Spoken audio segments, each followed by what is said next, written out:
Are we live? Yeah. Are we, though? Yeah. How's it going, guys? Azineum here, and we are back with that dank, delicious sausages on the sausage pizza. Because that's not actually a thing, but... anyways, how's it going? So, we have a lot of stuff to talk about today while eating pizza. So today, we're gonna get through all 3 pizzas. And then after we're done with all 3 pizzas, that's when we end the podcast. You didn't know this, did you? So that's why you bought all that pizza. You do realize I'm going to need a stomach pump after this. And heavy amounts of Pepto-Bismol. Or milk of magnesia. Anyways, no, that's not what's happening. We're just eating pizza. So how's it going, guys? How's it going?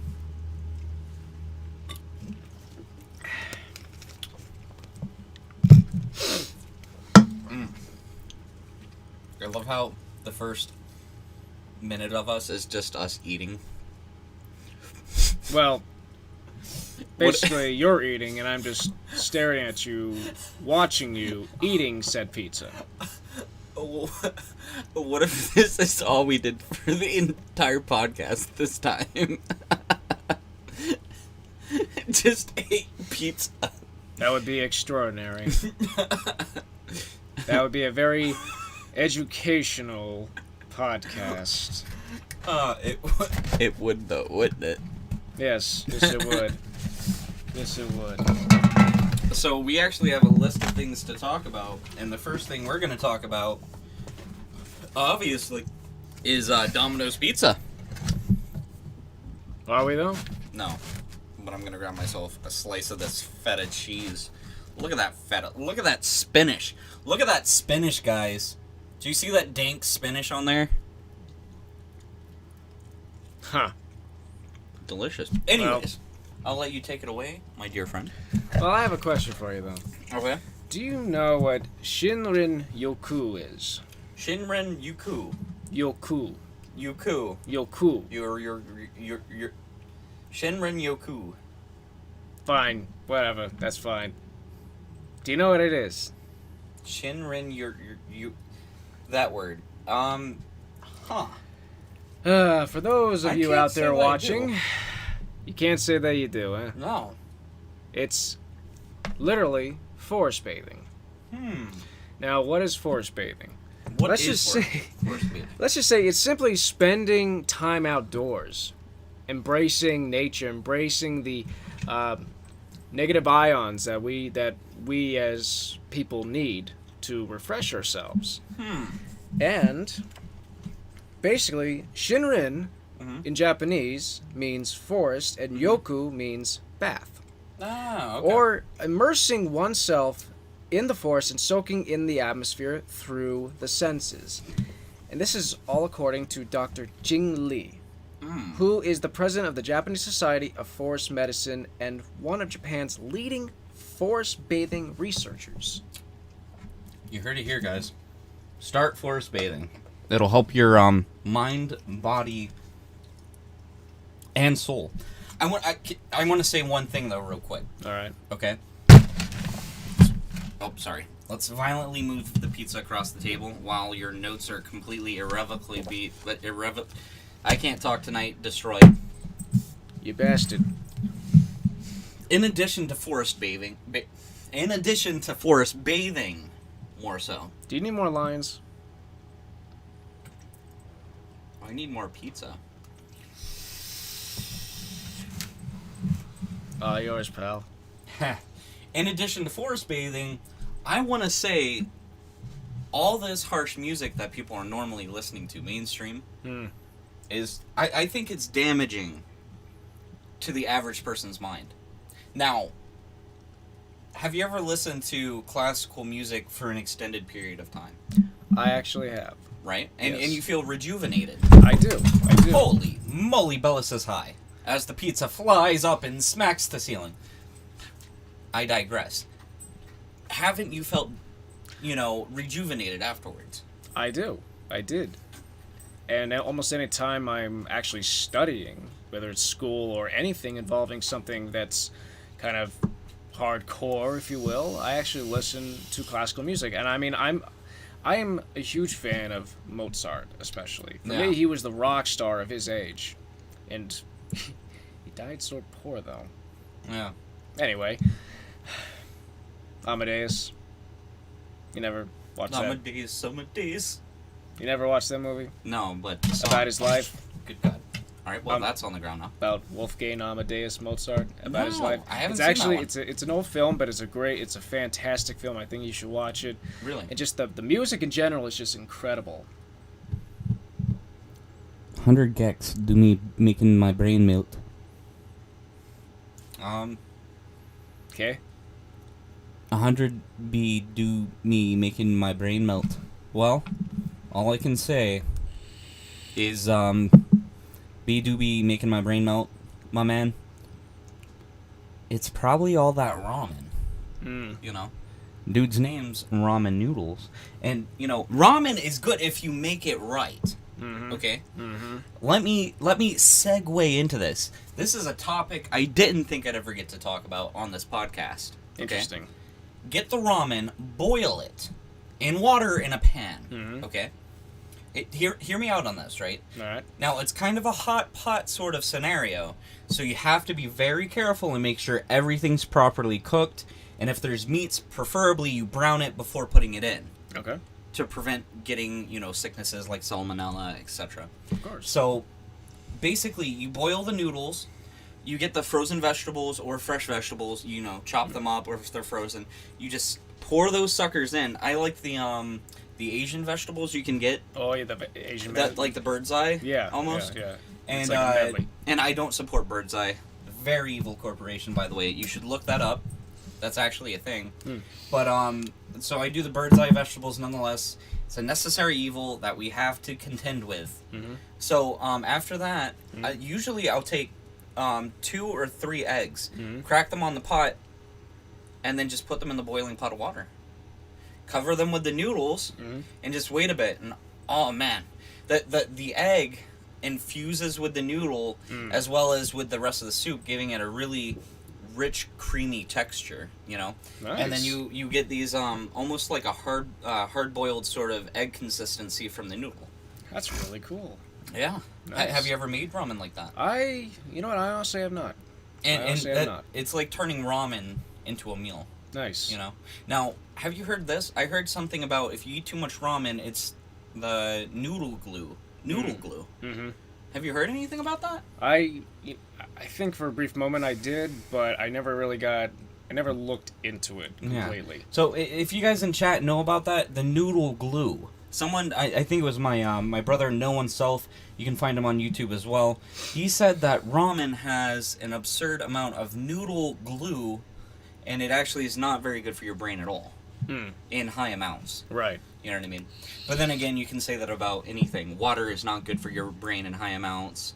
Cookies aren't good for your brain in high amounts. Nicotine isn't good for your brain in high amounts. Anything as in well high as amounts, absurd politicians in high amounts. Now, we absolutely. won't be supporting one side or the other because I know how heated politics can get. But once again, let's segue into another topic, the defunding of post offices. You Yes. wanted to say something about that. Defunding the post offices? Yes. I mean, how many people out there use the post office to not only get their checks in the mail, let alone those stimulus checks? I'm going to add that. Yeah. Added with gift And cards like and I said- birthday presents and everything. Like we I need said, the post office. Like I said before, you pop a vein in your forehead. Too late. I know it's happening right late. now. But before you do that, Eh. well, I want to say, we're not saying who's better and who's terrible. I think we all know the answer to that. You can see that in your soul. Mm-hmm. So, we won't be swinging one side or the other, but we will call out when something seems ridiculous. Exactly. You know what I mean? Exactly. And I think that defunding the post office is a terrible idea. It's a very bad move because it means, like, many small post offices will go under. Yeah. And many people who work for the post office at these small little post offices will lose their job completely, and the jobs aren't there right now, obviously, not just because of COVID, but they just haven't been there for quite some time. And I know you know someone that's very near and dear to you that actually works at a post office. Exactly, and I'm very fearful for the day that it does happen. Yeah. And I don't know what she is going to do. Yeah. And this is what we're dealing with. That not only that, they're trying to it's seemingly completely defund the police too. Mm-hmm. Now, I think that the police should be retrained completely, properly, and no, really. Did I talk about this last time? I don't think I did. I think, and maybe if I did, I want to say it again. People should be, guns. I think that the whole system should be revised. If you have a mental disorder of any type, you shouldn't be allowed to have a gun. No.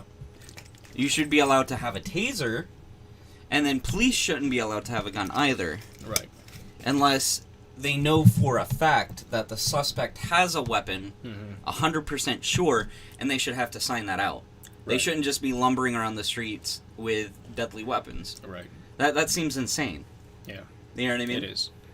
And instead of using an actual bullet, use a rubber bullet. Yeah. Now, obviously, with a rubber bullet, if you shoot a perpetrator in a certain place, you will potentially damage that person, or let alone kill that person with a rubber bullet, especially if you shoot them in the eye. But it's a lot less lethal. It's a lot less lethal. It's a certain percentage of non-lethality, or whatever the hell the freaking word is. create some, and I'm going out on a limb here, but create something where you shoot them and it's like a tranquilizer dart, but with like a sleeping gas type of thing, or something. It'll knock the person out for 1 to 2 hours or something. Exactly. I think there's a lot more that could be done with the reform. I think so. And then I don't know if I said this last time, and maybe I didn't, but drugs, right? Right. I think they should all be legalized. Right. Because then the people who are dumb enough to use these things, unfortunately, they're going to expire. But then no one's going to use the drugs anymore. And boom, drug problem done. That's what a lot of these countries did. Right. I mean, it can be so simple, and yet people make it more complicated. Yeah. And unfortunately. And that's unfortunately the world we live in, and maybe it's because of overpopulation. Maybe. I don't know. Let me go ahead and pull up Discord. Okay, it appears that I said it rubs solution on its skin last in Discord, so nothing there. Well, hello, Clarice. Dear good. So, what else do we have on the agenda? Is this the whole pile of stuff for tonight? Yeah, I mean, we don't have to do all of it, but quite a possibility. Okay, cool. Okay, so we wanted to, I guess, redo our statement last night on Operation Paperclip. And I do want to say that I think there's a lot more to it probably than this report says. I haven't read this report, guys, but there's probably a lot more to this, but apparently, oh yeah, you know what, I was thinking of the wrong operation, because this is during Nazi Germany, huh? Mm-hmm. So let's go ahead and clarify that. Let's see. Well, you read through this, right? Mm-hmm. And you explained it to me. Maybe go ahead and explain it to them a little bit, because you'll know where to kind of start. Let's see. Trailing behind Allied combat troops, groups such as the Combined Intelligence Objectives Subcommittee began confiscating war-related documents and materials and interrogating scientists as German research facilities were seized by Allied forces. One enlightening discovery recovered from a toilet at Bonn University was the Ausenberg list. a catalog of scientists and engineers that had been put to work for the Third Reich. Okay. In a covert affair originally dubbed Operation Overcast, with the nuclear bomb, right? but later renamed Operation Paperclip. Roughly 1,600 of these German scientists, along with their families, were brought to the United States to work on America's behalf during the Cold War. The program was run by the newly formed Joint Intelligence Objectives Agency, whose goal was to harness German intellectual resources to help develop America's arsenal of rockets and other biological and chemical weapons, and to ensure such coveted information did not fall into the hands of the Soviet Union. Okay. Although he officially sanctioned the operation, President Harry Truman forbade the agency from recruiting any Nazi members or active Nazi supporters. Nevertheless, officials within the GOA, and Office of Strategic Services, or OSS, the forerunner to the CIA, bypassed this directive by eliminating or whitewashing incriminating evidence of possible war crimes from the scientists' records, believing their intelligence to be crucial to the country's post-war efforts. I think a perfect example of this is actually a TV show on Prime called Hunters, involving Al Pacino. You know, kind of off topic, I was thinking for this podcast, okay? And then, I know you guys will have to bear with this, but I was thinking for this podcast, what if we got a green screen and had like the whole news thing set up here? With like the background with the world and like the news scroller thing. Yeah, then we gave Godzilla in the background too. Say what? No, I'm just kidding. Anyways, so when I was saying the LSD thing where they were brainwashing everyone, I was wrong. It wasn't Paperclip. I want to take that back. I apologize profusely to everyone out there. Okay. Hello to my buddy Cake, by the way. But I want to say, oh, and also, if you're wondering what this number is, this number doesn't actually work. So, unfortunately, it's not accurate. Huh. Yeah. Comical. It is kind of comical. The where they were brainwashing everyone with the LSD and slipping into water supplies and stuff. RCIA, mind you, was called MK Ultra. MK Ultra. Yeah. Interesting. MK Ultra. You should look into that. And it's not going on in the same way it was back then, and it was supposed to be disbanded completely. But apparently it's still going on in smaller operations. So. Interesting. Yeah, so definitely look up Project MK Ultra. It's some really, really scary stuff. Yeah. Have you heard of it? I don't think I have. What? You haven't heard of MK? I mean, I got it wrong with the Paperclip last time, because you're right, that was definitely a Nazi Germany thing. But yeah, MK Ultra, that's some harsh stuff, man. I'm glad you were able to look that up. All right, let's see what we have next on the list of things to talk about. I just have to say a big shout out to Al Pacino and that one show Hunters on Prime. That is a fantastic show. I'm excited for the second season. Hi. Anyway, back to what we were doing. So. This is essentially here, maybe I'll let you start off with this, and then I'll just react to what you say. Because you have this a little bit more planned than I did. I should have probably read through all the notes beforehand. You think? Like we were planning. You think? Yeah, a little bit. Not... Well, maybe. I haven't decided if I think or not. Al Pacino. Whoa. Non-tobacco plant identified in ancient pipe for the first time.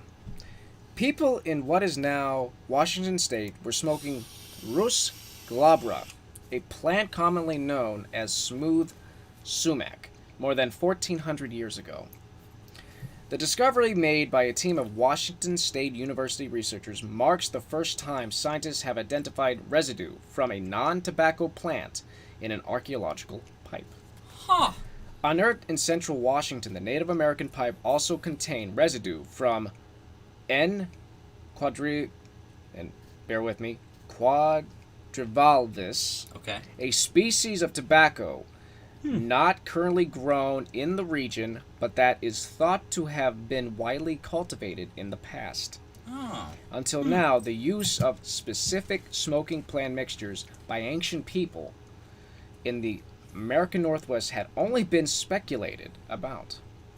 Smoking often played a religious or ceremonial role for Native American tribes, and our research shows these specific plants were important to these communities in the past, said Corey Brownstein, a former WSU PhD student now at the University of Chicago and lead author of a study on the research in the journal Frontiers in Molecular Biosciences.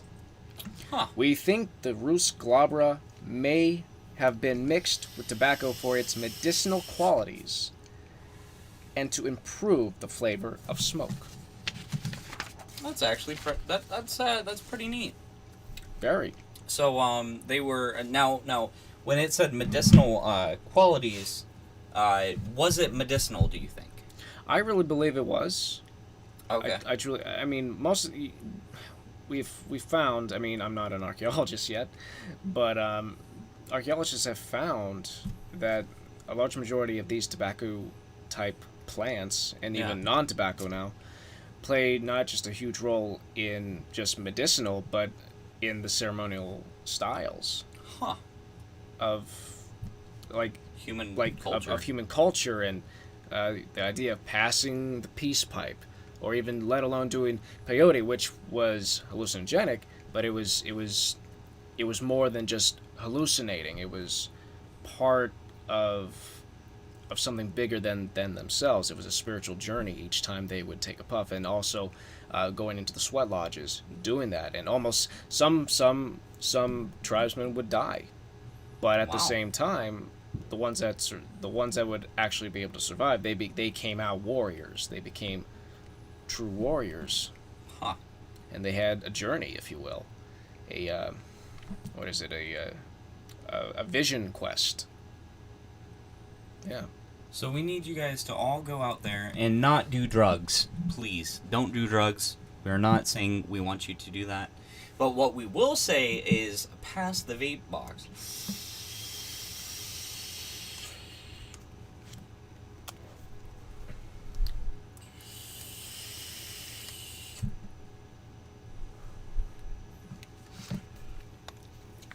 That's pretty good. What is that? That's the melon. I think that is actually mango. Mango. Mango. It actually tastes like mango. You know? It does. That's incredible. Doesn't it? All right. That was actually pretty good. Not bad. Not bad at all. Okay, I want to break in with a very gruesome story Okay. that not a lot of people have heard about. Okay? And I know you haven't heard about it. Okay? So, New York City, right? A while ago, they had tents set up everywhere. Mm-hmm. Okay? In Central Park. Mm-hmm. Okay? And no one really knew what they were for. Mm-hmm.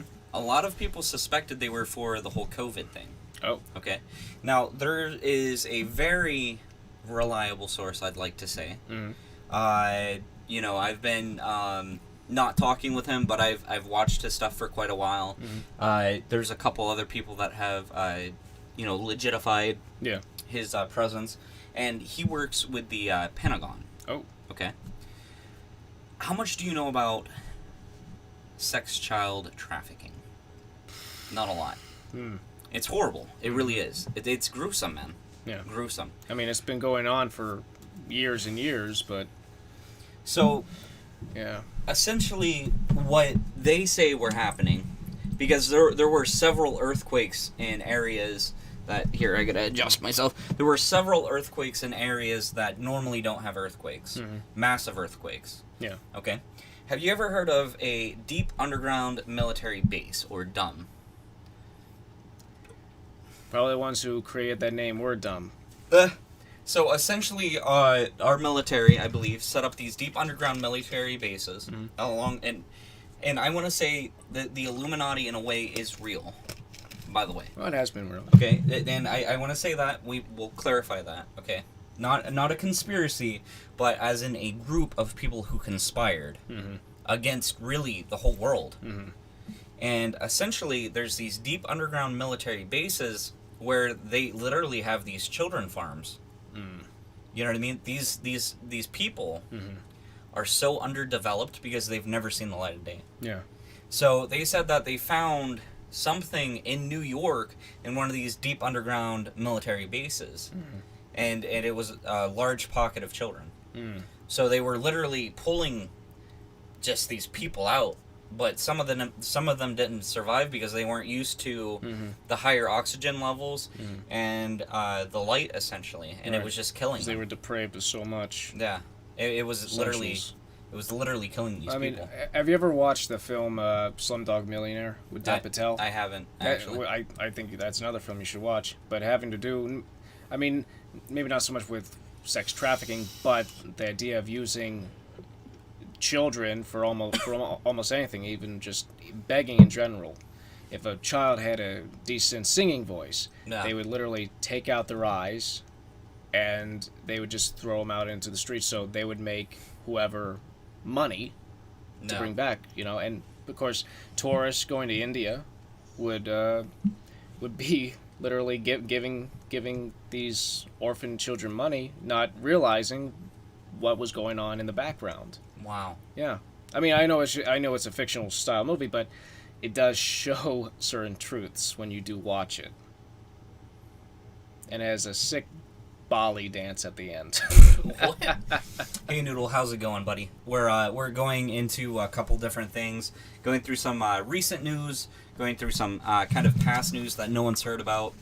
But yeah, so they literally, right now, it's strange because a while back, well, maybe not right now, but a while back, they were actually training our soldiers to fight in subterranean warfare conditions, essentially underground.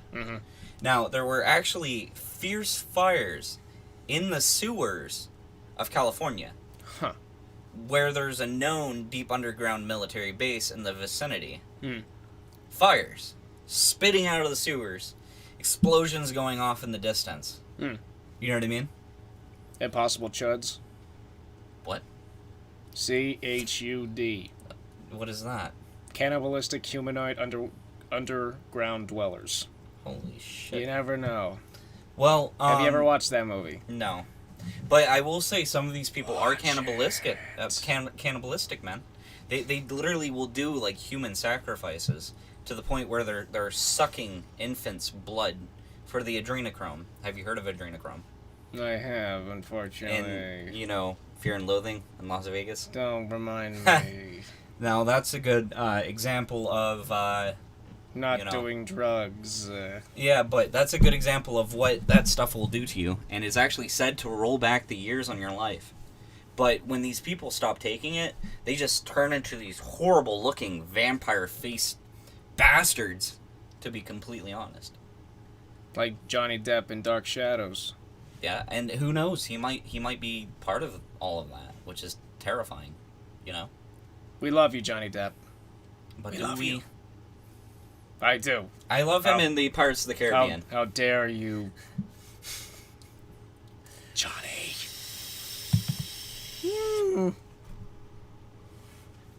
Anyway. How is the Black Swan event over here? The Black Swan event over here is getting a lot worse. It is, actually, according to the statistics. It's getting a lot worse where we're at. Yeah. So, especially in Ohio is spiking. Yeah. Each day, Pennsylvania. There's another one right there. I'm like freaking DJ Khaled. Here's another one. Here's another one. Here's another one. Here's a fist. There, sweet God. My neck is broken. You're welcome. Anyways. It's an improvement. Did you hear that they're trying to extend the 6 feet rule? I heard about that. To 16 feet. Well, because if you literally breathe, let me even if you sneeze, it's going to be further. Let me give but obviously an with example a mask, of this as to why they want to do this, right? Okay, we'll pretend okay. like this is a mask. All right, okay? yeah, let's do that.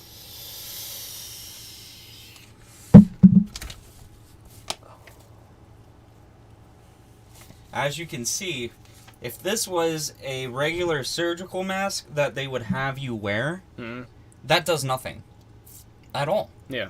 And even if I was wearing a regular mask, you can say, that wasn't a mask, that was a paper. Right. You know what I mean? No, you've literally seen it. Yes. So these surgical masks that they're peddling off to us at premium prices Right. are not doing shit. I'm Right. sorry. Right. They're not. Not even in a normal scenario. They're meant to stop blood from splattering you in the fucking face, you know? So literally, we just need hazmat suits. Or I always go back to hazmat suits just because I demand a hazmat suit. you I heard demand it it. here I demand it. on Azineum, the channel. What is it? Joss and Azineum, or Azineum and Joss? Azineum and Joss. In the evening. In the evening. In the evening. In the evening. But you heard it here. So what I'm saying is these masks that they're peddling to us are doing nothing. That's all I'm saying. And then people are literally taking bras and strapping them to their face. They're literally taking washcloths and strapping them to their face. Yeah. They're literally taking t-shirts and strapping them bastards to their face. And they're literally using their own underwear, too. Yeah. And it's not going to do anything. You know? You almost have to have one of those N95s, which they keep saying, don't buy the N95s. You don't buy the N95s unless you're donating them. You know? Yeah. I'm just saying, I'm not saying don't wear them. I'm saying that we're being discouraged to get proper equipment. Right. You know? Added with hand sanitizer. Proper hand sanitizer. And, too. you know, it's... Especially, and I want to say, you know, I was actually talking to a buddy, and the buddy was a female, so... Anyways, she was like, you know, she actually has severe claustrophobia, diagnosably. And when she puts the thing on her face, it literally, like, freaks her out. Yeah. Which sucks. Oh, yeah. Yeah. Because she's not really able to go anywhere now. Right. You know? Right. So... That's horrible. I feel very bad for her. And the government hasn't given us another option. I tried the Amazon pantry just for the lulz. Yeah.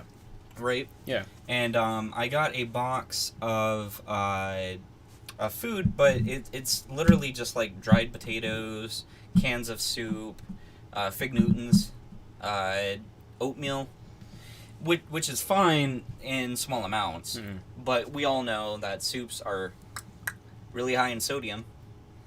Hella high in sodium, you know? Let's get 3,000 milligrams into your system. You know? Yeah. Fun. And we don't have a Whole Foods here, and Amazon Whole Foods. All right. You know? Yeah. So it's not like we can have the Whole Foods delivered to us. Right. You know, so... Which would be very beneficial for the area that we live in. My thing is, if this is so important to the government to have things shut down like this, hear me out. Okay. If it is so important, then why don't they literally deliver food to us? They have the money.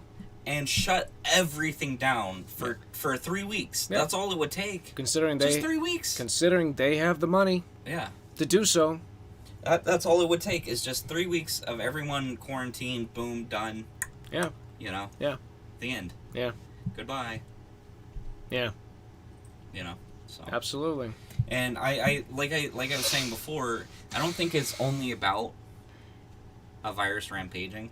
I think a lot of it is, you know, pushing certain technology. A lot of it is because they can now use this poorly handled situation as an excuse to roll out, you know, these crazy cameras that can pick a pimple off your forehead from 5, 10, 15, 30 miles away. They can roll out these heat sensing, you know, different technologies that can literally, like, locate you just by your temperature. Like, and I've seen this stuff, you know? Yeah. Working in IT, I've actually seen this stuff. And it's terrifying. Yes. Terrifying. Yes. Terrifying. Yes. Terrifying. Yes. Terrifying.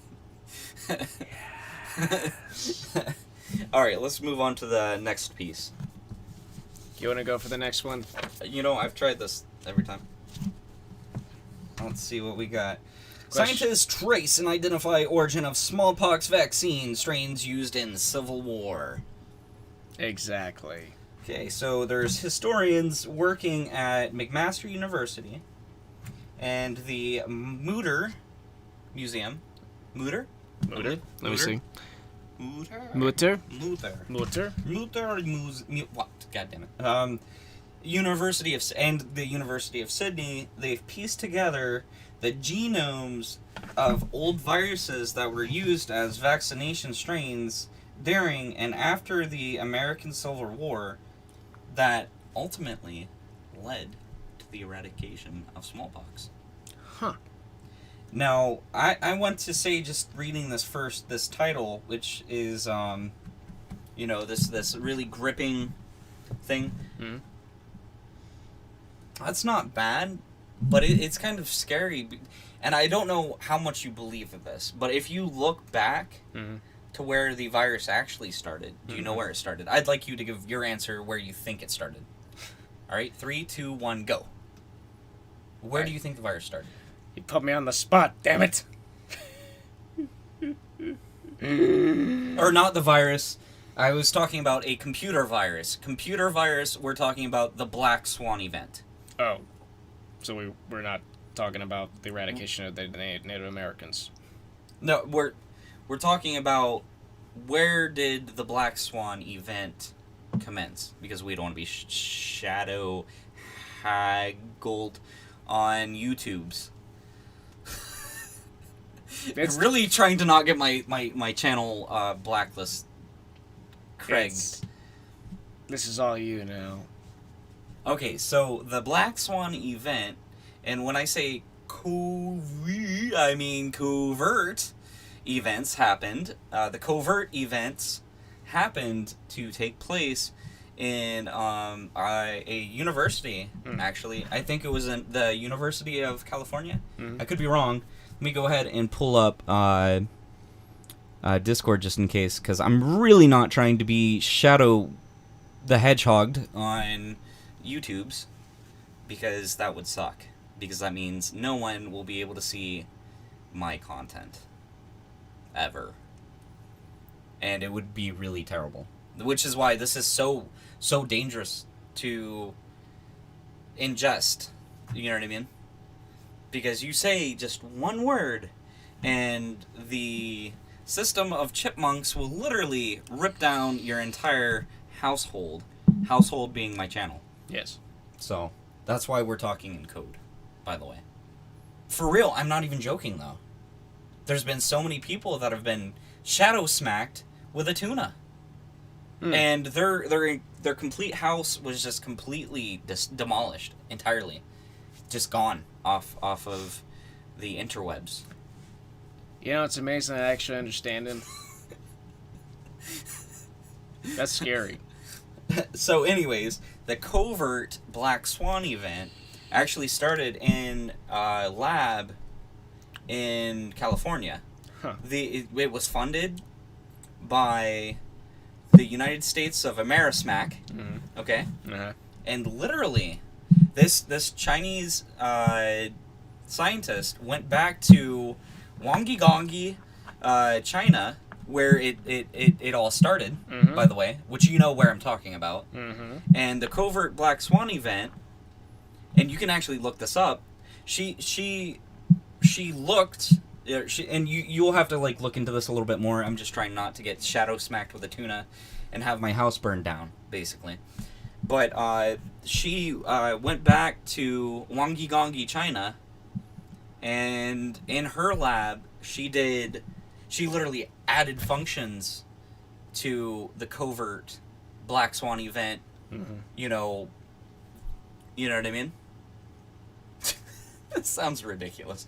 But she added, like, effects to this thing to make it literally a super covert Black Swan event. So the scientists made this simple thing worse because they wanted to see how one would combat a super covert Black Swan event. You know what I mean? Right. And it literally got loose.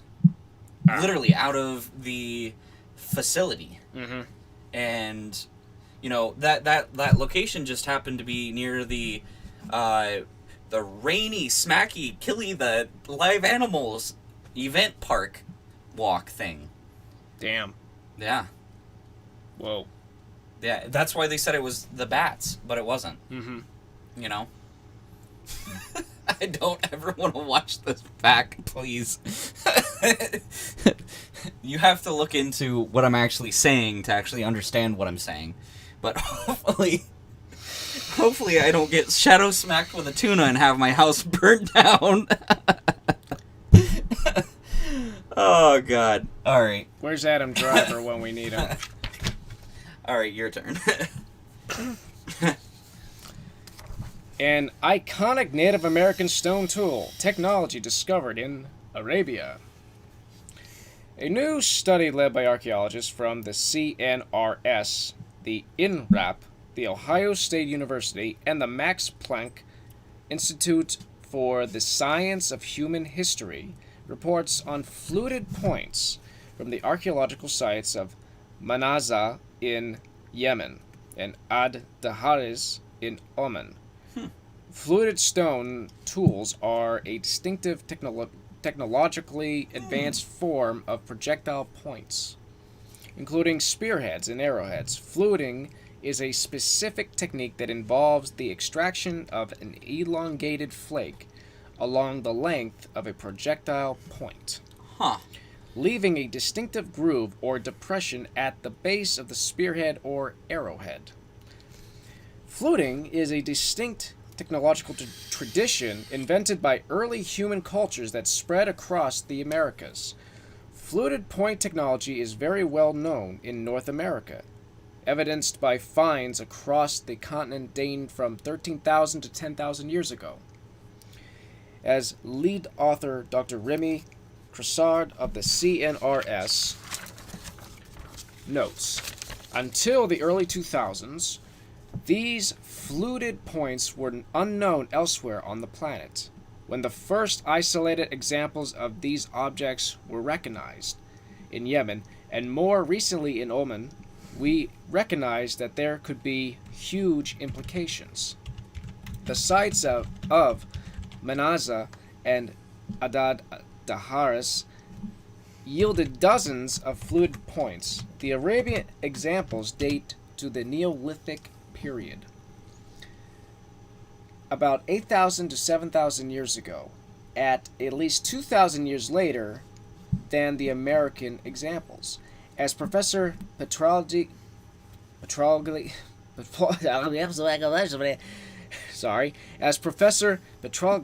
of the Max Planck explains, The Max Planck. Sorry, I had to continue.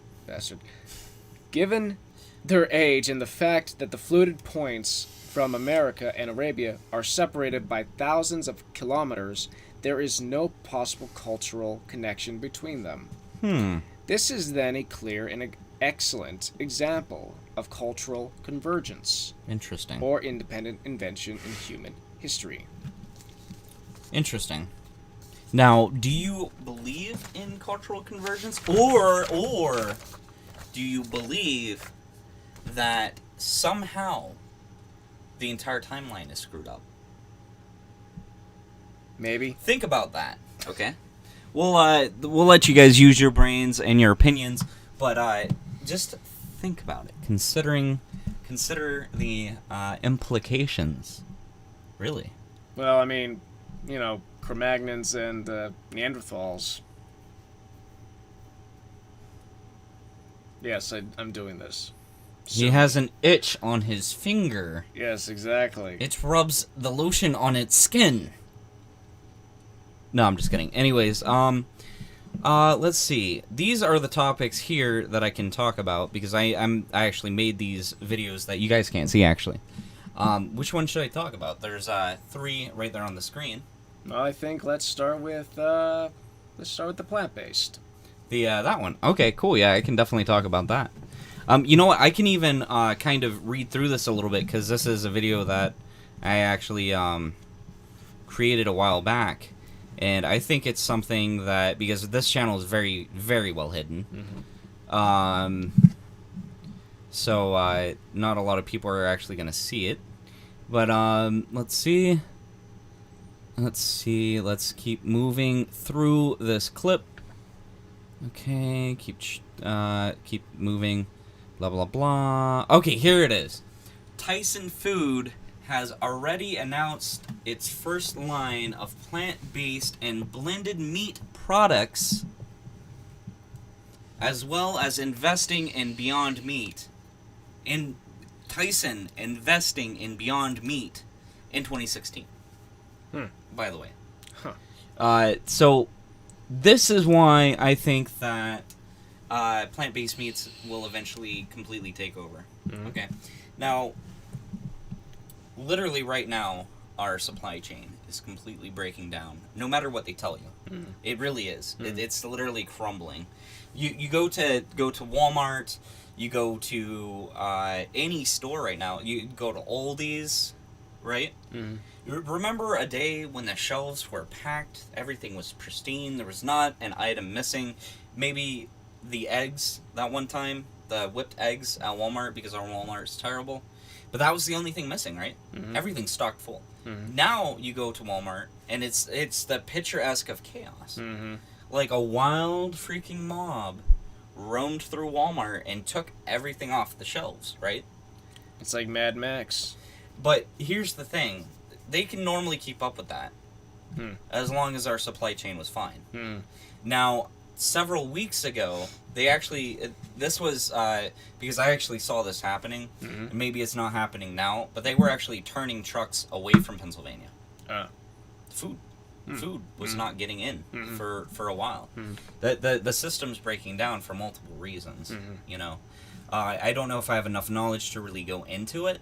What I will say is that the shift from... at least this is the way they explained it, and I think it's more of a cover-up. They just know that literally our crops are...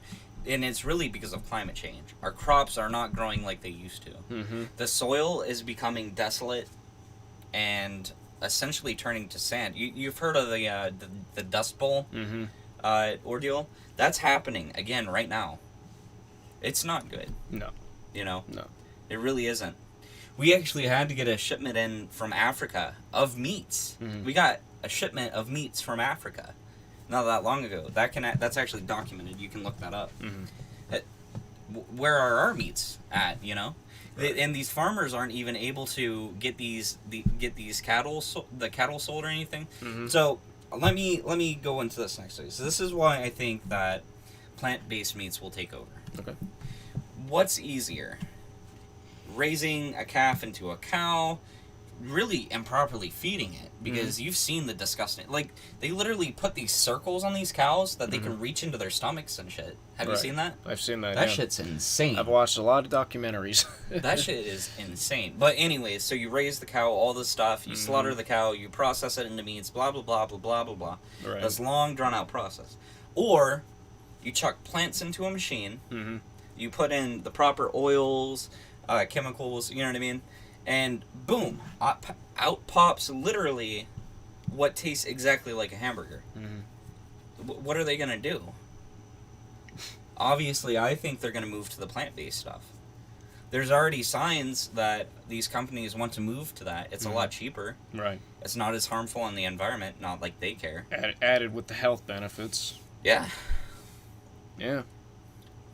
So. I mean, I have Beyond Burgers at home. I got it from Sam's Club a while back, and just one is not only tasty, it's very filling. It actually fills me up more than almost even a regular burger. And I'm not I'm not saying switch from meats to vegetables or anything like that. I'm saying that a good balance of both might be beneficial. Right. It's really, I think it's really the carbs and grains and stuff that get you. You know what I mean? Oh yeah. Really, all those carbs and stuff. Yeah. Even though they're tasty, that's where it really gets you. Right. Health-wise, you know. Right. Just a proper balance of meats and vegetables. It's when we started farming all these grains. I really think that's the issue right now. Right. And unfortunately, they're such good fillers that, you know, if you're hungry and you eat a sandwich with bread, it fills you up. but I don't think it's necessarily the best thing to do. You know. So. All right. And correct me if I'm wrong, though. You know what I mean? Because I know you're into the health foods, of course. But I that's where I stand, I think. And, you know, I think if you do it right, you can do a meat-based diet. If you do it right, you can do a strictly plant-based diet. But I think if you start bringing in meats and vegetables and carbs all together like that, you know, as long as if it's really highly imbalanced and more pushing towards like tons and tons of calories, then you're gonna screw your system up, and then you're just gonna bloat completely like a big balloon, and then you're gonna float away and pop like that fat bastard. That one scene. I'm trying to not remember it. Pop. Why'd you have to remind me? Yeah, I know. Moving on. What do we got here? We have been live for 51 minutes. It is currently 9:53. Oh boy. Did you want to do this last one and then we'll cut off the air? Let's just do that. Yeah. Do this one and then we'll be done. All right. So Yeah. one more. And if you guys have any questions, go ahead and pop those in chat. I did try to look into that one thing that you guys were talking about, the Smith-Munt Act, but I wasn't really able to completely understand it. So I think more research is required. And I think Friday, if I have the time, I might actually be going over there to see how someone's doing. So, you know what I mean? Remember you telling me about that? Yeah. So, anyways, moving on. Someone is doing well, I hope. All right. So, what do we got? We have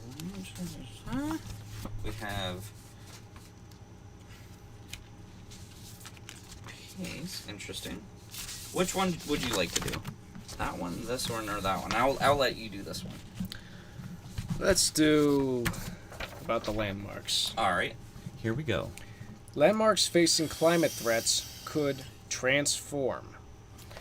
How much effort should be spent trying to keep Venice looking like Venice, even as it faces rising sea levels that threaten the city with more frequent extreme flooding? As climate change threatens cultural sites, preservationists and researchers are asking whether these iconic locations should be meticulously restored or should be allowed to adapt and transform.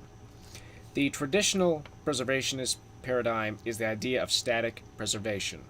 Materials stay in a constant state, and we protect the values identified at the time they were designated, said Aaron Seekamp, first author of a paper that raises these questions and a professor of parks, recreation, and tourism management at North Carolina State University.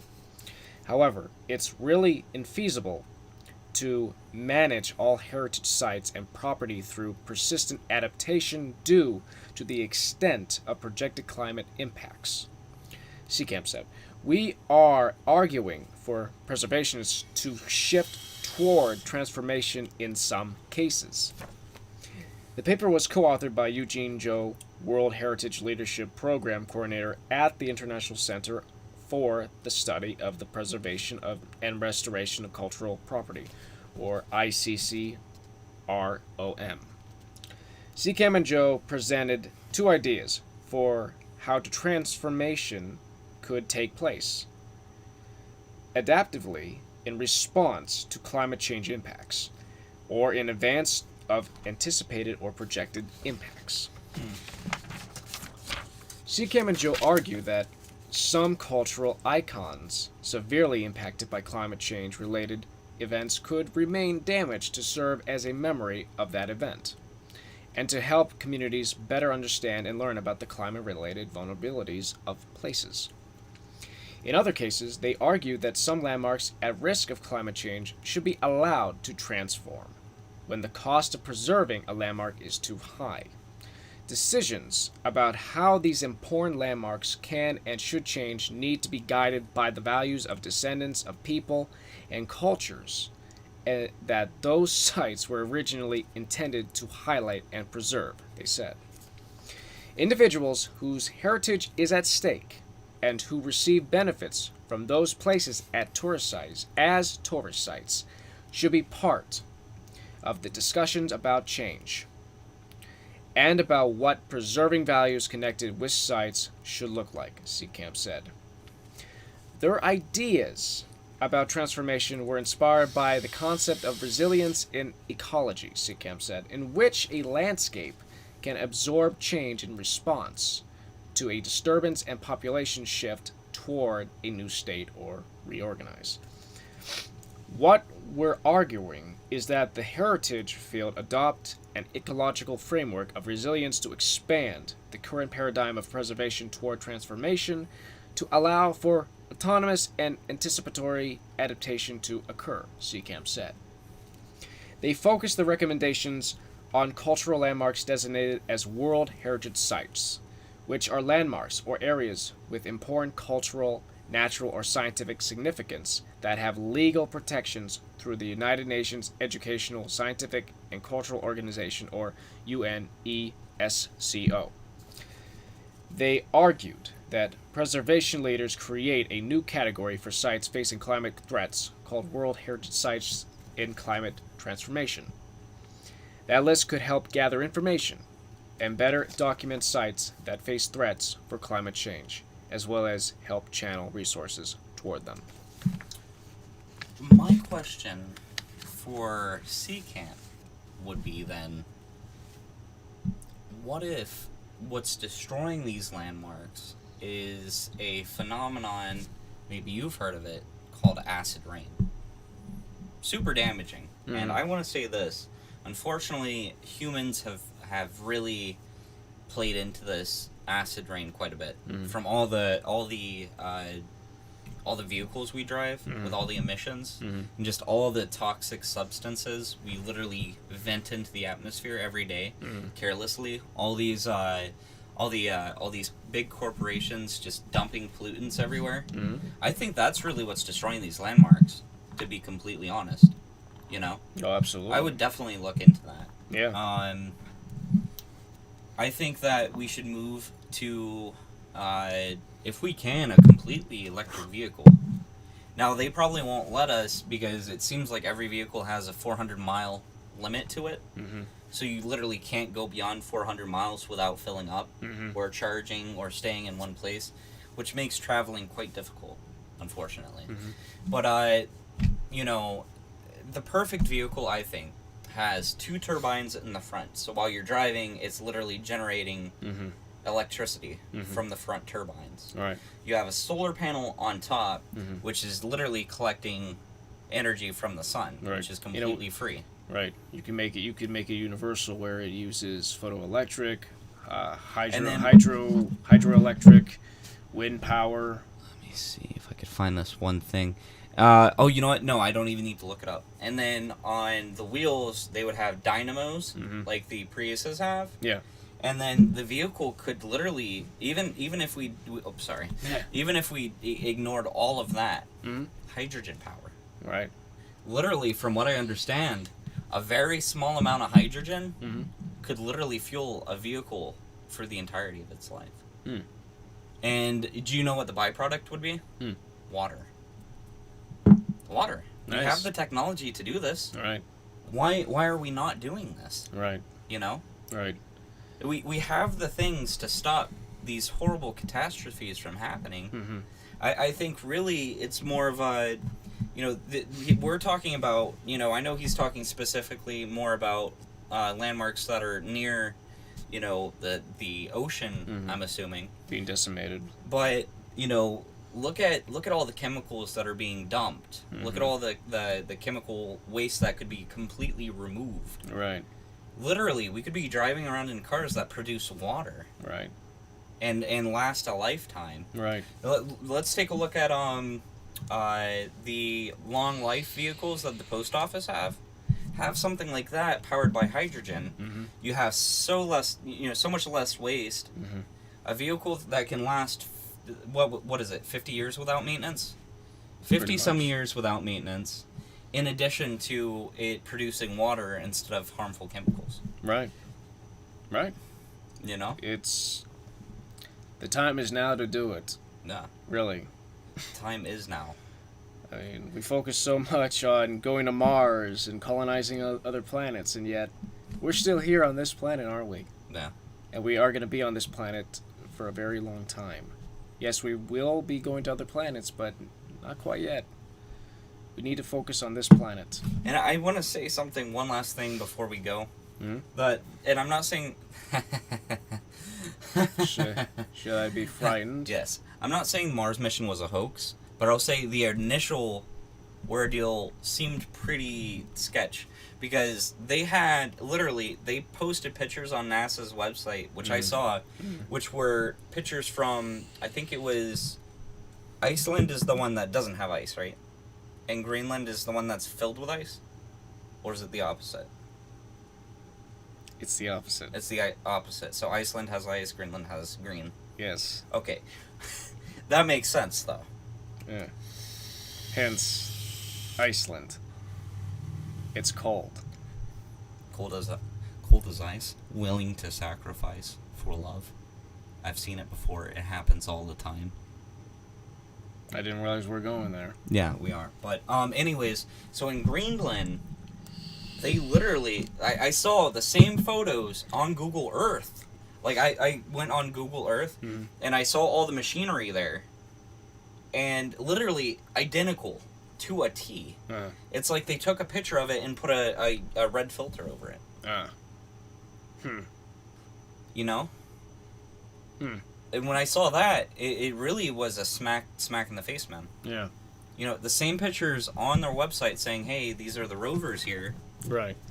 I found on Google Maps. Yeah. And that really, you know, when I was growing up, I had such expectations for our space program. And I was really, really excited. You know? Right. Like, so excited. Yeah. But literally seeing the same exact identical thing on Google Earth that they took a picture of and then put on their website as this is Mars. Yeah. This is literally Mars. Yeah. It was really heartbreaking for me. Yeah. You know? Yeah. And I'm not making this up. This is not something I would make up. This is serious. You know? All right. And you know, the worst thing is they didn't stop there. Like 4 years later, instead of saying, no, actually this was a mistake, or these actually weren't pictures from Mars, they were the wrong photos, or something to that effect, instead of saying that, they just said, oh, let's just forget about this. They released a Google campaign saying, oh, actually, Greenland is our testing ground for the astronauts.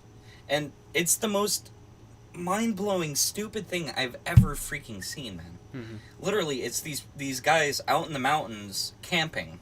And they're like, this is what Mars is going to be like. You don't have a spacesuit on. Right. You're camping in the mountains. Right. I think this is why everyone needs to watch Netflix's Space Force. Watch it. This is what Mars is like. You're camping in the mountains. With a free-roaming dog, mind you. I'm not joking. You can watch this. That's not what Mars is like. Yeah. According to them, you can't even breathe Mars's atmosphere, right? No. As far as I'm aware. No. I mean, that was pretty clear in Total Recall with Arnold Schwarzenegger. Like, what are we funding? I don't want to say clowns. Well, to an extent.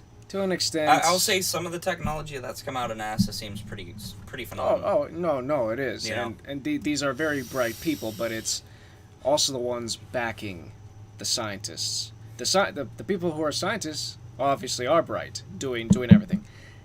It's the ones that are backing them. You know, the thing that breaks my heart is that I think that they're showing us what we want to see, and they're keeping whatever they're doing, be it going to Mars or what have you. Right.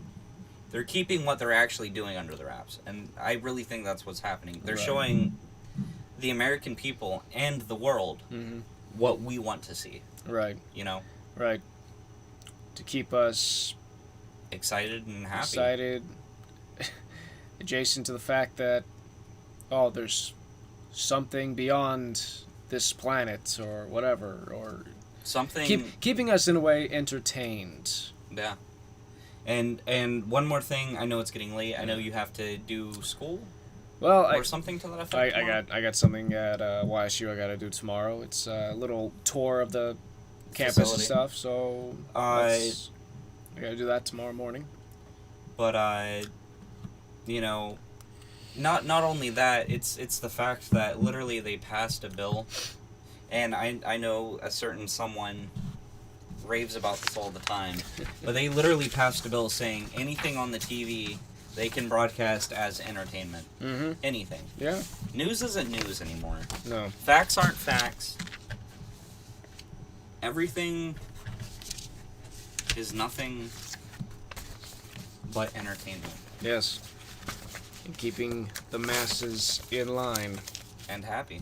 Yeah, unfortunately, without actually learning a thing or two. Yeah. Actual. And on that depressing note, we will see you guys next time. And you're welcome.